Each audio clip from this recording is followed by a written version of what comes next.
नमस्कार दोस्तों, स्वागत है आप सभी का अपने YouTube channel mission NCERT for RPSC पर। दोस्तों, हमने शुरू किया था पनोरमा की जो साइकोलॉजी की पुस्तक आती है उसकी हमने सेकंड ग्रेड की स्टार्ट करी थी। सेकंड ग्रेड में उसमें जो क्वेश्चंस दिए हुए हैं काफ़ी अच्छे लेवल के क्वेश्चन, उसमें एग्जाम्स में आए हुए सभी मैक्सिमम क्वेश्चन दिए हुए हैं। तो ये जो वीडियो हम ला रहे हैं ये नॉट ओनली सेकंड ग्रेड बल्कि फर्स्ट ग्रेड, रीट और जो भी आरटेट से मतलब जैसे कि टेट एग्जाम जो भी होते हैं सभी में साइकोलॉजी के जिन भी एग्जाम्स में क्वेश्चन पूछे जाते हैं उनके सभी के लिए इंपॉर्टेंट है, क्योंकि इसमें सभी एग्जाम्स में आए हुए इनमें क्वेश्चंस काफ़ी अच्छे से दिए हुए हैं। तो आप भी अपनी जरूर प्रैक्टिस को सॉलिड कीजिएगा। तो चलिए, हमारा क्वेश्चन नंबर आज है 21। ये देखते हैं कि निम्नलिखित में से कौन सा शिक्षा मनोविज्ञान का निहितार्थ एक अध्यापक के लिए सहायक नहीं है। नहीं को हम हमेशा गोला लगाएंगे ताकि हम ये भूले नहीं कि नहीं पूछ रहा है। ठीक है, आगे ऑप्शन में देखते हैं कि अधिगमकर्ता की विकासात्मक विशेषताओं को समझने में, व्यक्तिक विभिन्नता को पहचानने में, कक्षा की समूह गतिशीलता को जानने में, अधिगम की अभिक्षमता बढ़ाने में। तो इसका सही जवाब हो जाएगा अधिगम की अभिक्षमता बढ़ाने में, जैसे कि फॉर दिया हुआ है। आगे बढ़े तो क्वेश्चन 22 दिया है हमारा, शिक्षा मनोविज्ञान का मुख्य केंद्र बिंदु होता है अध्यापक एक अनुदेशक के रूप में, अध्यापक वो अधिगम करता है एक व्यक्ति के रूप में, और देखिए थर्ड ऑप्शन है शिक्षण विधि एक व्यूहरचना के रूप में, या फोर्थ है परिस्थिति एक वातावरण के रूप में। तो बिल्कुल अधिगम करता एक व्यक्तिगत रूप में हो जाएगा। आगे बात करें अब देखते हैं क्वेश्चन 23 है, निम्न में से कौन सा असत्य है। प्रत्येक स्थिति या परिस्थिति में विद्यार्थी के लिए सीखने का क्षेत्र होता है। बिल्कुल ऐसा बिल्कुल जरूरी नहीं है। शिक्षा मनोविज्ञान एक शुद्ध विज्ञान है, जैसे कि गणित और भौतिक विज्ञान, ये बिल्कुल सही लग रहा है। और बाकी दो ऑप्शन देखते हैं, शिक्षा मनोविज्ञान अध्ययन की विधियों में से एक विज्ञान है। शिक्षा मनोविज्ञान के क्षेत्र में सभी शिक्षा परिस्थितियां सम्मिलित होती हैं। ठीक है, तो ये भी बिल्कुल जरूरी नहीं है, ये भी बिल्कुल जरूरी नहीं है। तो हमारा सेकंड सही हो जाएगा, शिक्षा मनोविज्ञान एक शुद्ध विज्ञान है, जैसे कि गणित तथा भौतिक विज्ञान। आगे बात करें तो क्वेश्चन 24 है, शिक्षा मनोविज्ञान नहीं है अनुप्रयुक्त विज्ञान, सामाजिक विज्ञान, व्यावहारिक विज्ञान, आदर्शमूलक विज्ञान। तो बिल्कुल आदर्शमूलक विज्ञान शिक्षा मनोविज्ञान नहीं है। आगे बढ़े क्वेश्चन 25 है, शिक्षा और मनोविज्ञान एक इनका उभयनिष्ठ लक्ष्य क्या है शिक्षा और मनोविज्ञान का। ठीक है, तो बिल्कुल व्यवहार में परिवर्तन करना इनका एक उभयनिष्ठ लक्ष्य होता है, हम जानते हैं। और व्यवहारवादी कौन है हमारे सबसे बड़े जिन्होंने व्यवहार का विज्ञान दिया, वो है वाटसन। ठीक है, हमने आपको कल भी बताया था। आगे बात करें क्वेश्चन 26 है, निम्न में से कौन सा शैक्षिक मनोविज्ञान का क्षेत्र नहीं है। ऑप्शन देखते हैं तो व्यक्तिगत समानताएं, मूल्यांकन, अधिगम या पाठ्यक्रम का निर्माण। तो बिल्कुल व्यक्तिगत समानताएं जो है वो शैक्षिक मनोविज्ञान का क्षेत्र नहीं है। समानताएं नहीं होता बल्कि असमानताएं होता है। ठीक है, आगे बात करें 27 की बात करें तो प्रशिक्षणार्थियों हेतु शिक्षा मनोविज्ञान का आधारभूत कार्य है। ये आया हुआ है ज्योग्राफी फर्स्ट ईयर 2013 में। सारे एग्जाम क्वेश्चन ही वैसे एग्जाम्स में आए हुए हैं, तो हमको इसको पढ़ने की आवश्यकता नहीं है। आगे देखते हैं ऑप्शन, कक्षा शिक्षण की युक्ति सिखाना, शिक्षण के विभिन्न पक्षों के प्रति अंतर्दृष्टि पैदा करना, छात्रों की समस्याओं, व्यवहार एवं आवश्यकताओं के प्रति अंतर सूझ विकसित करना, शिक्षण प्रक्रिया के मूल्यांकन के लिए अनुसंधान डिजाइन तैयार करना। तो बिल्कुल इसका सही जवाब क्या हो जाएगा, छात्रों की समस्याओं, व्यवहार एवं आवश्यकता के प्रति अंतर सूझ विकसित करना। ठीक है, आगे बात करें क्वेश्चन 28 है, शिक्षा मनोविज्ञान का केंद्र है, बालक है, शिक्षक है, शिक्षण विधि है, पाठ्यक्रम है। बिल्कुल बालक है शिक्षा मनोविज्ञान का केंद्र। आगे बात करें तो निम्नलिखित में से शिक्षा मनोविज्ञान के संदर्भ में कौन सा सही नहीं है। कौन सा सही नहीं है, आत्मा के विज्ञान के रूप में, तर्क के विज्ञान के रूप में, मस्तिष्क के विज्ञान के रूप में, या फिर चेतना के विज्ञान के रूप में। हमको इनमें से ऑप्शन छांटने की कौन सा सही नहीं है, कौन सा सही नहीं है। ठीक है, तो बिल्कुल तर्क के विज्ञान के रूप में हमने बिल्कुल नहीं पढ़ा, आत्मा के विज्ञान के रूप में पढ़ा था। ठीक है, इसके बाद चेतना आया, इसके बाद मस्तिष्क के विज्ञान के रूप में आया। तो बिल्कुल तर्क के विज्ञान के रूप में हमने बिल्कुल इसको नहीं पढ़ा है। आगे बात करते हैं क्वेश्चन नंबर 30। शिक्षा मनोविज्ञान के अंतर्गत शिक्षा से संबंधित संपूर्ण व्यवहार और व्यक्तित्व आ जाता है। यह परिभाषा किसके द्वारा दी गई, ये डेफिनेशन हमने कल भी पढ़ी थी। तो बिल्कुल स्किनर के द्वारा डेफिनेशन दी गई है, और डेफिनेशन से रिलेटेड हमने काफ़ी इंटरेस्टिंग एक वीडियो बनाया हुआ है जिसमें ट्रिक्स से आपको डेफिनेशन याद करवाई हो, जरूर देखिएगा उसको। शिक्षा मनोविज्ञान व्यक्ति के जन्म से वृद्धावस्था तक सीखने के अनुभव का वर्णन और व्याख्या करता है, यह कथन है। तो ये किसका कथन हो जाएगा, क्रो एंड क्रो का। पता होगा आप, जन्म से वृद्धावस्था तक जहाँ जाए, क्रो एंड क्रो की डेफिनेशन है शिक्षा मनोविज्ञान की। आगे बात करें 32, एक शिक्षक के लिए शिक्षा मनोविज्ञान की उपादेयता है, स्वयं के ज्ञान व तैयारी के बारे में जानकारी के लिए। आगे देखें तो बालकों की आवश्यकता की जानकारी के लिए। विकल्प संख्या 1 और 2 सही है, या फिर दोनों गलत हैं। तो बिल्कुल दोनों सही हैं, बालकों की आवश्यकता की जानकारी के लिए भी जरूरी है और स्वयं के ज्ञान की तैयारी के लिए भी जरूरी है। आगे बढ़ते हैं क्वेश्चन 33। शिक्षा मनोविज्ञान के ज्ञान के द्वारा शिक्षक बालकों की व्यक्तिगत विभिन्नताओं का ज्ञान प्राप्त करता है, उचित शिक्षण विधियों का चयन करता है, कक्ष में अनुशासन स्थापित करता है, या फिर उपरोक्त सभी। तो बिल्कुल उपरोक्त सभी इसका जवाब हो जाएगा, सारे काम करता है। आगे बात करते हैं क्वेश्चन 34। निम्न में से किस में मनोविज्ञान उपयोगी नहीं है? ठीक है, ऑप्शन देखते हैं। बालकों में मानसिक अस्वस्थता का पता लगाने में, शिक्षण विधियों के चयन में, छात्रों को भी प्रेरित करने में, या पशुओं पर प्रयोग करने में। तो मनोविज्ञान उपयोगी नहीं है बिल्कुल पशुओं पर प्रयोग करने में। आगे यदि हम बात करें तो शिक्षा मनोविज्ञान का अध्ययन शिक्षक को इसलिए करना चाहिए ताकि छात्रों को आसानी से प्रभावित कर सके, स्वयं को समझ सके, पशुओं पर प्रयोग कर सके, या शिक्षण को अधिक प्रभावी बना सके। बिल्कुल हमारा टोटल इसका मतलब यही होता है कि हम शिक्षण को अधिक से अधिक प्रभावी बनाएं, जिससे बच्चे को बिल्कुल अच्छे से समझ में आए। आगे बात करते हैं 36। तो वर्तमान में शिक्षा मनोविज्ञान का अध्ययन विषय है। चेतना है, मस्तिष्क है, मानव व्यवहार है, या फिर आत्मा है? बिल्कुल मानव व्यवहार है। आगे बात करते हैं तो 37। शिक्षा मनोविज्ञान की प्रकृति वैज्ञानिक है क्योंकि, वैज्ञानिक क्यों है? क्योंकि यह केवल विज्ञान का अध्ययन करता है। शिक्षा मनोविज्ञान में केवल सूचनाओं के आधार पर सिद्धांतों का निर्माण किया जाता है। शैक्षिक वातावरण में अधिगमकर्ता के व्यवहार का वैज्ञानिक विधियों के माध्यम से अध्ययन किया जाता है, या फिर इसमें केवल विद्यार्थियों के व्यवहार का अध्ययन किया जाता है? तो बिल्कुल शिक्षा मनोविज्ञान की यदि हम बात करें तो शैक्षिक वातावरण में अधिगमकर्ता के जो व्यवहार का अध्ययन है वो वैज्ञानिक विधियों के माध्यम से किया जाता है। इसलिए शिक्षा मनोविज्ञान की प्रकृति कैसी है फ्रेंड्स? वैज्ञानिक है।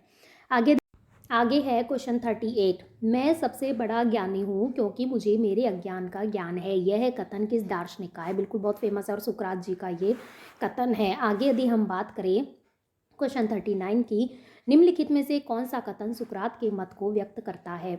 ज्ञानी व्यक्ति सद्गुणी हो अनिवार्य नहीं है, सद्गुणी व्यक्ति ज्ञानी हो अनिवार्य नहीं है, जीवन में सफलता के लिए ज्ञानी होना अनिवार्य है, ज्ञान ही सद्गुण है और सद्गुण ही ज्ञान है। बिल्कुल ये सुकरात जी के द्वारा कहा गया था, ज्ञान ही सद्गुण है और सद्गुण ही ज्ञान है।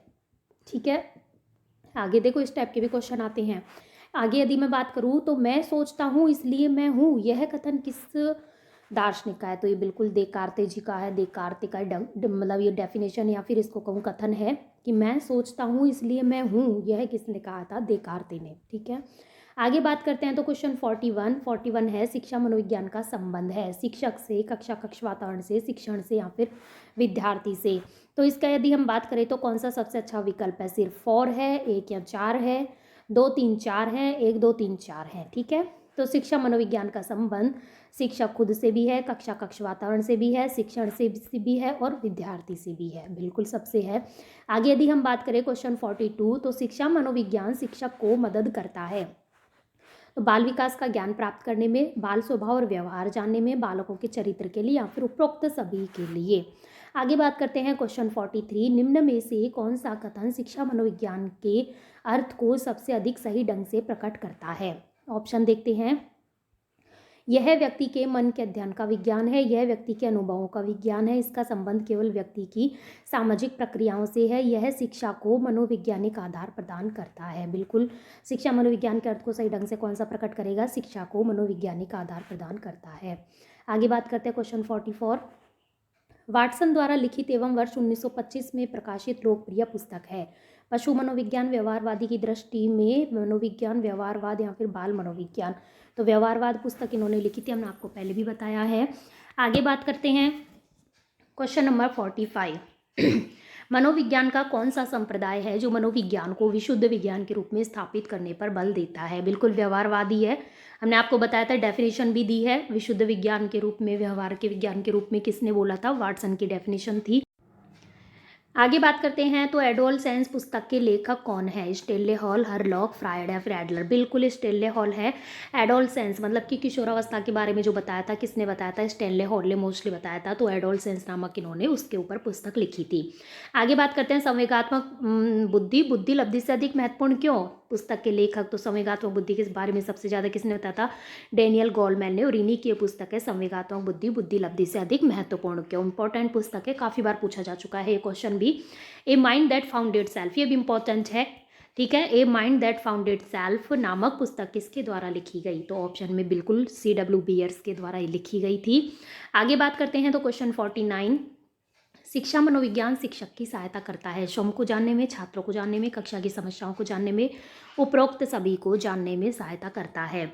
आगे बात करते हैं क्वेश्चन 50 की। मनोविज्ञान शिक्षक को अनेक धारणाएं और सिद्धांत प्रदान करके उसकी उन्नति में योग देता है। यह कथन किसका है? बिल्कुल कुप्पू स्वामी जी का ये कथन था कि शिक्षक को, जो मनोविज्ञान है, वो शिक्षक को अनेक धारणाएं और सिद्धांत प्रदान करके उसकी उन्नति में योग देता है। ठीक है, तो ये कुप्पू स्वामी जी का ये डेफिनेशन है। आगे बात करते हैं तो शिक्षा मनोविज्ञान मनोविज्ञान की वह शाखा है जो शिक्षण और सीखने से संबंधित है। यह परिभाषा किसकी है? बिल्कुल स्किनर जी की डेफिनेशन है कि शिक्षा मनोविज्ञान मनोविज्ञान की वह शाखा है जो शिक्षण एवं सीखने से संबंधित है। ठीक है, पहले भी हमने आपको बताई है। आगे देखते हैं 52। मनोवैज्ञानिकों के कौन से समूह ने महसूस करने योग्य तथा मापने योग्य व्यवहार पर अपना ध्यान केंद्रित किया है? व्यवहारवादी ने, संरचनावादी ने, प्रकार्यवादी ने या फिर समग्रवादी ने? तो बिल्कुल व्यवहारवादी ने महसूस करने योग्य और मापने योग्य व्यवहार पर, जहाँ पर भी व्यवहार आ जाए तो व्यवहारवादी। ठीक है, और वॉटसन का नाम सबसे पहले आता है इनमें। आगे बात करते हैं क्वेश्चन 53। हमारा क्वेश्चन 53 है कि शिक्षा मनोविज्ञान है। ऑप्शन देखते हैं, मानक विज्ञान, अनुप्रयुक्त विज्ञान, विशुद्ध विज्ञान, उपरोक्त में से कोई नहीं। तो शिक्षा मनोविज्ञान अनुप्रयुक्त विज्ञान है। आगे बात करते हैं तो 54 है, शिक्षा मनोविज्ञान संबंधित है। तो बिल्कुल से अधिगमकर्ता से भी है, अधिगम प्रक्रिया से भी है, अधिगम परिस्थितियों और संस्थितियों से भी है। ठीक है, तो उपरोक्त सब इसका सही जवाब हो जाएगा। और 55 देखते हैं, मनोविज्ञान में व्यवहारवाद का प्रतिपादन करने वाले कौन थे? वॉटसन जी थे, काफ़ी इंपॉर्टेंट है, काफ़ी बार रिपीट भी हो चुका है। आगे बात करें 56, मनोविश्लेषण का प्रतिपादन किन्होंने किया था? सिगमंड फ्रायड थे मनोविश्लेषण के, बिल्कुल यही थे। आगे बात करें तो 57 है, शिक्षा मनोविज्ञान शिक्षक की सहायता करता है। देखिए, विकास की विशेषताओं को समझने में करता है, व्यक्ति विभिन्नताओं को समझने में भी करता है, बालकों की समस्याओं को समझने में भी करता है। तो उपरोक्त सभी इसका सही जवाब हो जाएगा। आगे बात करते हैं क्वेश्चन नंबर 58 की। ठीक है, 58 है, किसके अनुसार शिक्षा मनोविज्ञान शिक्षा का विज्ञान है? पील की डेफिनेशन है, सबसे छोटी सी और स्वीट सी डेफिनेशन है ना पील की है, इसकी शिक्षा मनोविज्ञान क्या है? शिक्षा का विज्ञान है। तो ये किसकी है? पील की डेफिनेशन है। व्यवहारवाद का पिता कौन है? बिल्कुल जे वॉटसन है, जे बी वॉटसन, हमने आपको कल बताया था पूरी डिटेल से। आगे देखते हैं क्वेश्चन 60 की, शिक्षण अधिगम में मनोविज्ञान के महत्व के संबंध में निम्नलिखित में से कौन से कथन सही है? सही पूछ रहा है। ठीक है, तो सही की यदि हम बात करें तो ऊपर देख लेते हैं, इसमें कोड वाइज दिया हुआ है। सही कर देखें तो शिक्षार्थी को जानने में सहायक है, बिल्कुल जानने में सहायक है। शिक्षक को स्वयं को जानने में है, बिल्कुल है। प्रभावी अधिगम प्रक्रिया में सहायक है, बिल्कुल है। और शिक्षक की व्यावसायिक वृद्धि में सहायक है, बिल्कुल है। तो इसमें जिसमें भी चारों ऑप्शन होंगे, इसमें 3 है, इसमें 3 है, इसमें 3 है, और इसमें देख लेते हैं इसमें 4, तो इसका 4 ऑप्शन सही हो जाएगा। आगे बात करें क्वेश्चन 61, शैक्षिक मनोविज्ञान का मुख्य उद्देश्य है शिक्षण विधि में सुधार करना, बालक का सर्वांगीण विकास। जहाँ भी आ जाए बिल्कुल यही सही है, बालक का सर्वांगीण विकास करना। आगे देखते हैं क्वेश्चन 62 कि जे बी वॉटसन के अनुसार मनोविज्ञान अध्ययन है तो व्यवहार का है, बिल्कुल हम शुरू से पढ़ते आ रहे हैं। तो आगे बात करें क्वेश्चन 63 की, प्रथम मनोवैज्ञानिक प्रयोगशाला कहाँ स्थापित की गई थी? लिपजिंग में, कल भी बताया था हमने आपको। क्वेश्चन 64 है, शैक्षिक मनोविज्ञान अंतर्निहित क्षमताओं तथा सक्षमताओं का अध्ययन करता है। ऑप्शन देखते हैं, व्यक्तिगत विभिन्नताओं का, समूह की विभिन्नताओं का, व्यक्तिगत क्षमताओं का, या व्यक्तिगत सक्षमताओं का। तो बिल्कुल विभिन्नताओं का ये अध्ययन करता है। ठीक है, आगे बात करें तो शिक्षा मनोविज्ञान का संबंध है शिक्षक से, शिक्षण से, कक्षा कक्ष वातावरण से, या फिर विद्यार्थी से। ठीक है, तो इसका सही जवाब क्या हो जाएगा? सभी से है, पहले भी आ चुका है क्वेश्चन। आगे बात करते हैं क्वेश्चन 66, निम्न में से किस प्रसिद्ध शिक्षा दार्शनिक ने अपनी पुस्तक इमाइल द्वारा शिक्षा को मनोवैज्ञानिक आधार प्रदान किया? तो बिल्कुल रूसो की पुस्तक थी इमाइल, इनके द्वारा इन्होंने मनोवैज्ञानिक आधार प्रदान किया था। आगे बात करते हैं क्वेश्चन 67 है कि अध्यापक के लिए शिक्षा मनोविज्ञान के अध्ययन हेतु निम्न में से कौन सा कारण सबसे अधिक महत्वपूर्ण है? कि शिक्षार्थियों के व्यवहार पर नियंत्रण रखने, उसको दिशा देने, उसके बारे में भविष्यवाणी करने में, उसमें परिवर्तन लाने हेतु। बिल्कुल ये तो सही लग रहा है, बाकी के भी देख लेते हैं। कक्षा में शिक्षार्थियों के साथ परस्पर संबंध बनाने हेतु, पढ़ाए जाने वाले शिक्षार्थियों को नियंत्रण में रखने हेतु, अध्यापन व्यवहार के अध्ययन एवं उसको समझने हेतु। बाकी के भी ठीक है, लेकिन जो सबसे ज़्यादा सॉलिड है वो हमारा फर्स्ट आंसर आ जाएगा। आगे बात करते हैं, बहुत इंपॉर्टेंट डेफिनेशन ये आ गई है कि तुम मुझे कोई भी बालक दे दो, मैं उसे कुछ भी बना सकता हूँ। ये बिल्कुल वाटसन की ही डेफिनेशन थी, जो हमारे व्यवहारवादी हैं। आगे देखते हैं 69, निम्न में से कौन से विचारक के अनुसार शिक्षा व्यक्ति की भीतरी शक्तियों को उभारने की प्रक्रिया है। तो फ्रॉबेल की ये डेफिनेशन थी कि फ्रॉबेल ने कहा था कि जो शिक्षा है वो क्या है, व्यक्ति की भीतरी शक्तियों को उभारने की क्षमता है या प्रक्रिया है। आगे बात करें क्वेश्चन नंबर 70, एक अच्छा शिक्षक अधिगमकर्ता को क्रिया करने के लिए प्रोत्साहित करता है, अधिगमकर्ता की जिज्ञासा का पोषण करता है, अधिगमकर्ता को वास्तविक वैश्विक परिस्थितियों में सम्मिलित करता है, या फिर उपरोक्त सभी। तो बिल्कुल तीनों ही सही है इसके। आगे बात करते हैं question number 71, principles of psychology important पुस्तक है नामक पुस्तक के लेखक कौन है। तो बिल्कुल विलियम जेम्स है प्रिंसिपल ऑफ साइकोलॉजी के पुस्तक के लेखक। तो इसको हमने ट्रिक से भी आपको याद करवाया था। जहाँ पे प्रिंसिपल आ रहा है तो प्रिंसिपल मतलब जो प्रिंसिपल रहेगा उसके पास क्या रहेंगी, बहुत सारी जैम्स मिलेंगी। जो जैम होती है छोटी छोटी कलरफुल रंग बिरंगी खाने की, तो उसके पास क्या रहेंगी, बहुत सारी जैम। ठीक है, तो इस तरीके से हम ट्रिक से इनको याद रख सकते हैं। आगे बात करें क्वेश्चन नंबर 72 है, शिक्षा मनोविज्ञान मनोविज्ञान की वह शाखा है जिसका संबंध पढ़ाने व सीखने से है। यह कथन किसका है, स्किनर का है, क्रो एंड क्रो का है, डेविस का है, या फिर बी एन झा का। तो बिल्कुल स्किनर का है। शिक्षा मनोविज्ञान, इन्होंने कहा था कि जो शिक्षा मनोविज्ञान है तो मनोविज्ञान की वह शाखा है जिसका संबंध पढ़ाने और सीखने से है। आगे बात करें क्वेश्चन 73, शिक्षक के लिए मनोविज्ञान की उपयोगिता जिस क्षेत्र में है वह है। उच्च शिक्षण विधियों के प्रयोग से में बालकों के व्यक्तित्व के सर्वांगीण विकास में, कक्षा की समस्याओं के अध्ययन में, तो तीनों में ही है। तो उपरोक्त सभी इसका सही जवाब हो जाएगा। तो फ्रेंड्स हमने कंप्लीट कर लिए हैं 73 क्वेश्चंस। ठीक है, तो 73 क्वेश्चन हमने इसमें कंप्लीट कर लिए हैं। तो आपके फर्स्ट यूनिट के इसमें का जो सेकंड ग्रेड के फर्स्ट यूनिट है उसके हमारे क्वेश्चन कंप्लीट हो गए हैं। आगे हम लाएंगे सेकंड यूनिट के क्वेश्चन। तो आपको बिल्कुल हमारे इस प्रक्रिया में अपना साथ दीजिएगा, अपनी प्रैक्टिस इससे ज़रूर कीजिएगा। यदि आपको हमारा वीडियो चैनल पसंद आता है तो वीडियो को ज़रूर से लाइक कीजिएगा, चैनल को सब्सक्राइब कीजिएगा, ज़्यादा से ज़्यादा लोगों को शेयर कीजिएगा। धन्यवाद।